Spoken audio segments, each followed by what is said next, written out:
Temos a Valéria conosco novamente porque a Prefeitura de São Paulo acionou o consulado da China para tentar barrar o funcionamento do serviço de mototáxi realizado pela 99. A Justiça havia negado uma liminar à empresa, permitindo que a Prefeitura iniciasse a apreensão de motos utilizadas de forma irregular. Quais são as últimas informações a respeito disso? Valéria, que continua conosco aqui no Linha de Frente. Boa tarde, Nelson. Boa tarde a todos que nos acompanham. Esse é um assunto que tem rendido bastante ao longo dessa semana, inclusive na manhã de hoje, durante a coletiva de imprensa. O prefeito de São Paulo, Ricardo Nunes, disse que espera que ainda hoje a Justiça solte uma decisão mais enfática para que a 99 Táxi realmente retire esse tipo de serviço da plataforma dela. Ele também reiterou que já existe uma regulamentação, que inclusive foi assinada em 2023 por ele próprio, para que esse tipo de serviço não seja prestado na capital paulista.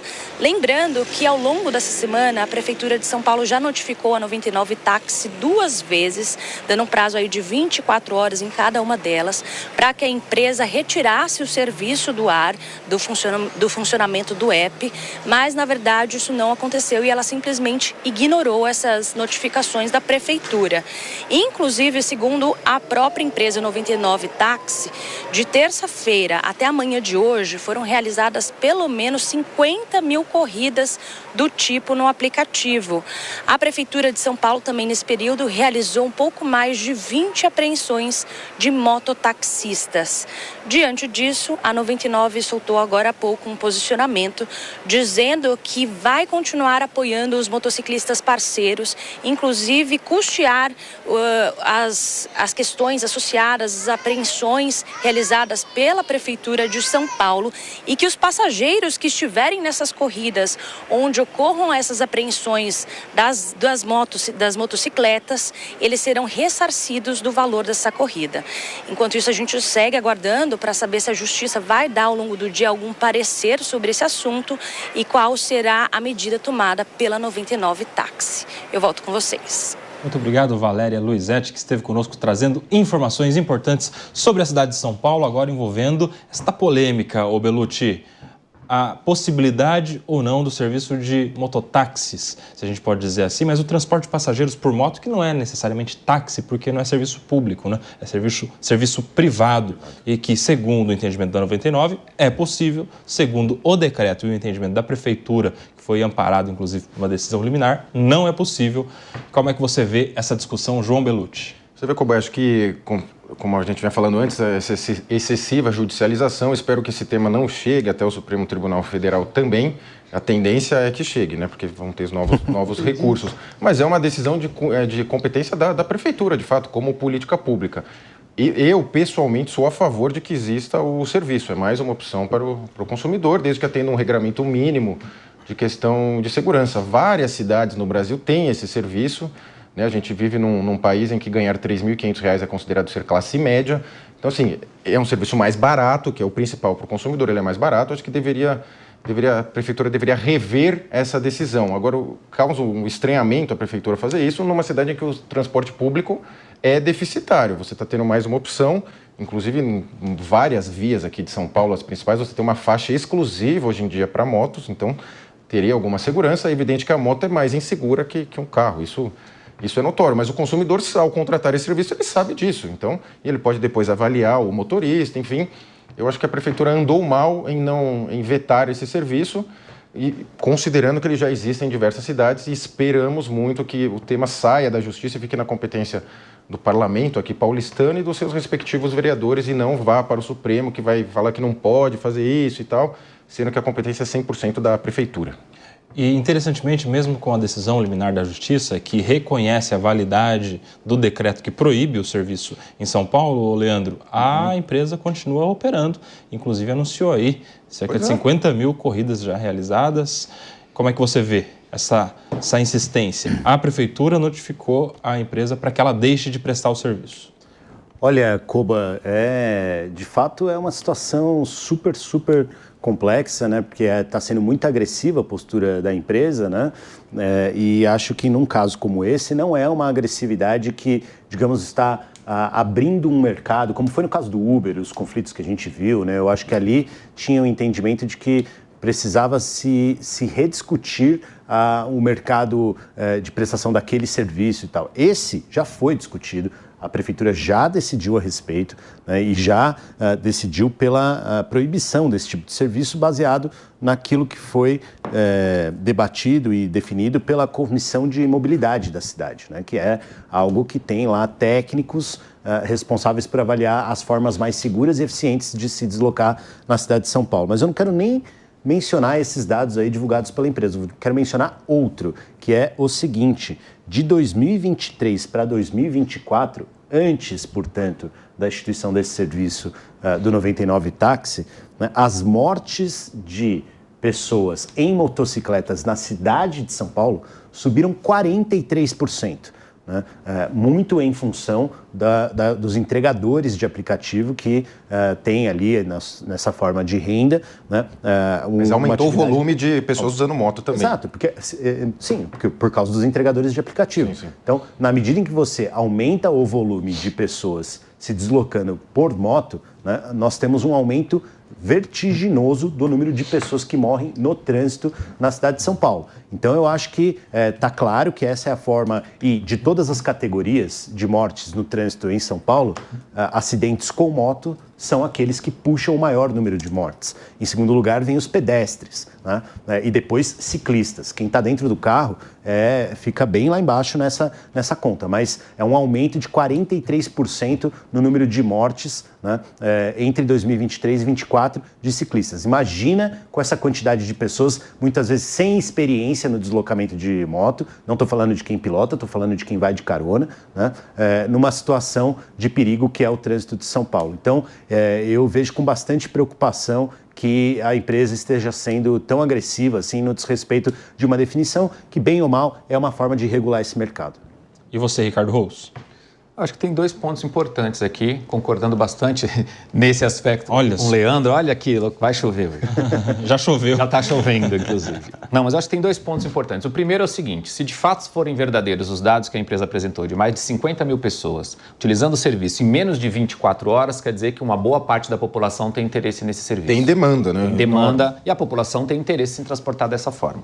Segundo ponto, essa discussão tem que ser feita no Legislativo Municipal. Tem um decreto, a Prefeitura já discutiu e fez um decreto, mas a Câmara dos Vereadores pode fazer a propositura de lei, se eu não estiver enganado, já tem uma lei agora recentemente sendo apresentada para a Câmara para, então, liberar esse transporte ou regulamentar de alguma maneira o transporte de moto na cidade de São Paulo. E essa discussão tem que ser feita no Legislativo Municipal, com a sociedade, com especialistas e tudo mais. Se a população quer esse tipo de transporte, eu acho que tem que ser discutido sim. Agora, concordo que a empresa está sendo muito agressiva.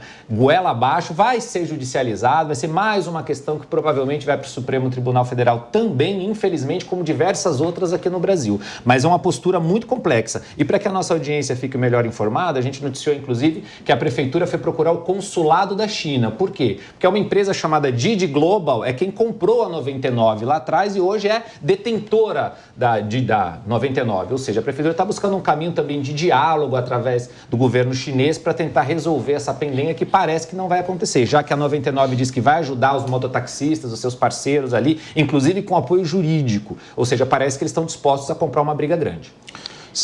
Quer falar, Mônica? Quero. Pois não. Porque tem um recorte de gênero aí que nenhum de vocês comentou, que é da segurança das mulheres. Tem uma pesquisa do Instituto Locomotiva que mostra que 80% das mulheres na cidade de São Paulo têm medo de sair à noite porque elas não conseguem chegar em casa sem passar por vielas ou por ruas escuras, onde elas estão sujeitas ao risco da sua integridade física. Então, é para atender estas pessoas, é para atender estas mulheres. O público principal deste serviço é de mulheres. Tem mulheres que não trabalham à noite, que só conseguem trabalhar até mais cedo porque tem medo de chegar em casa à tarde. Não estudam porque só iam conseguir estudar à noite, preferem não estudar para não ter que sair de casa. E esse serviço vem amparar justamente esse público que precisa. A 99, há meses, tentou conversar com o Legislativo, com o Executivo, para explicar da importância disso e não conseguiu acesso. com base na Lei Nacional de Mobilidade Urbana, LNMU, que tem um adendo de 2018 que permite o serviço particular e que não diz que as motos estão fora. Então, com base, tem respaldo jurídico para funcionar, é uma lei federal. A 99 ofereceu o serviço e aí, realmente, esse decreto aqui na cidade de São Paulo, que já tem um entendimento do STF, esses decretos municipais podem regular, fiscalizar, mas não proibir, com base num decreto que, portanto, tem que ser questionado. A proibição deveria acontecer e a 99 está dizendo, nós não reconhecemos esse decreto, essa briga, esse mandado de segurança que foi, a liminar foi recusada, é a respeito da validade ou não do decreto. Agora, baseada numa lei federal, o serviço está funcionando e a questão aí, as apreensões que estão acontecendo, hoje de manhã eram 9, me disseram que já chegou em 12 motos apreendidas.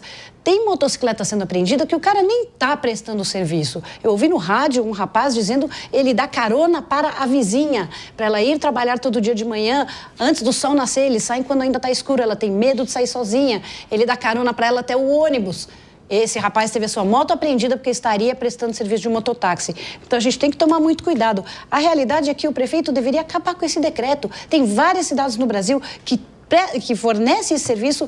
O problema de mortes no trânsito ligado a motos não piora por causa do serviço de mototáxi. Eu concordo, Leandro, eu tenho medo de motocicleta, eu jamais usaria o serviço. Entendo que a moto tem que ser regulada, mas independente de ela estar com uma pessoa na carona que está pagando ou não, se a carona for gratuita, então pode, fica muito maluco tudo isso. E convém lembrar, só para dar uma apimentada no assunto, que Ricardo Nunes se elegeu com uma base fortíssima de taxistas. Então, quem é que ganha com a proibição desse serviço? Vamos tentar entender. Pediu rapidinho, Bellucci? Não, perfeito. É que eu ia falar justamente o que a Mônica falou no final, que você tem o lobby de diversos setores que têm interesse em que essa lei seja mantida, né, essa legislação municipal, para que não avance. O principal deles, muito provavelmente, é os taxistas. Eles têm os seus representantes eleitos, o que é legítimo que tenham, e que atuem nesse sentido, já que seria uma concorrência. Foi o mesmo cenário com o Uber, depois o tema foi pacificado, hoje ambos convivem perfeitamente. E agora a questão do arrojo, né, da empresa, de estar, né, com uma conduta um pouco acima do tom, talvez, seja no sentido do estranhamento da proibição. Como que se explica? Várias cidades têm e outras não têm. Existe a moto, existe a via pública, existe um serviço, né, para carros para poder dar carona mediante remuneração. Por que a moto não poderia? Uma coisa que não tem lógica alguma, viu, Kobayashi? Agora, sim. Gente, a decisão não é canetada, não é decreto. Ela é uma decisão com base no estudo técnico da Comissão de Mobilidade. Mantendo a lei municipal. E aí reforça, embasa a decisão da Prefeitura. Agora, só para deixar uma pimenta e mudar de assunto, Kobo. Sim, vamos lá. É que fica curioso, né, que a primeira atividade relevante dessa secretária de Relações Internacionais, que é uma trampista fanática, tenha sido acionar o consulado chinês. Só queria chamar a atenção, o Bellucci falou, isso aí pode parar no STF. Quero te dizer, Bellucci, em outras ocasiões, discussões como essas já pararam no STF. Já pararam. E não por um julgado ou outro, mas por um tema de repercussão geral, ou seja, por uma jurisprudência consolidada, o STF já entendeu, o tema 967, que a proibição ou restrição de atividade de transporte privado e individual por motoristas cadastrados em aplicativo é inconstitucional por violação aos princípios da livre iniciativa e da livre concorrência. Ou seja, em outros casos, o STF entendeu que pode sim ter aplicativo de transporte, que qualquer lei municipal sobre isso é inconstitucional. Não só o STF, viu? O Tribunal de Justiça de São Paulo também, e muito recentemente, veja só, em 2019, o Ministério Público de São Paulo judicializou não um decreto, mas uma lei que tem até mais força normativa do que um decreto, né? Porque passa pelo crivo da Câmara Municipal, uma lei que discutia também a possibilidade ou não de mototaxistas, e o Tribunal de Justiça de São Paulo, no órgão especial, que é o mais importante colegiado da Justiça de São Paulo, também entendeu inconstitucional qualquer proibição disso. Ou seja, a jurisprudência está contra as ideias da Prefeitura. Mas por isso que a 99 segue. Toda uma questão aí agora pela frente, porque a decisão em relação ao caso específico é favorável à Prefeitura, e aí decisão judicial, enfim, deveria se respeitar nesse caso. É que não é uma decisão, apenas eles não concederam a liminar, eles Exato. disseram não vamos conceder liminar e que o processo ande, que seja julgado no mérito mandado. A decisão da Justiça não proíbe a 99, a decisão da Justiça diz o seguinte: o decreto continua válido, então se vocês operarem, vocês estão sujeitos ao decreto. E aí o decreto, não sei se multa, apreende, faz tudo que a Prefeitura está fazendo aí. Vai ter novidade nesse caso, a gente vai continuar acompanhando.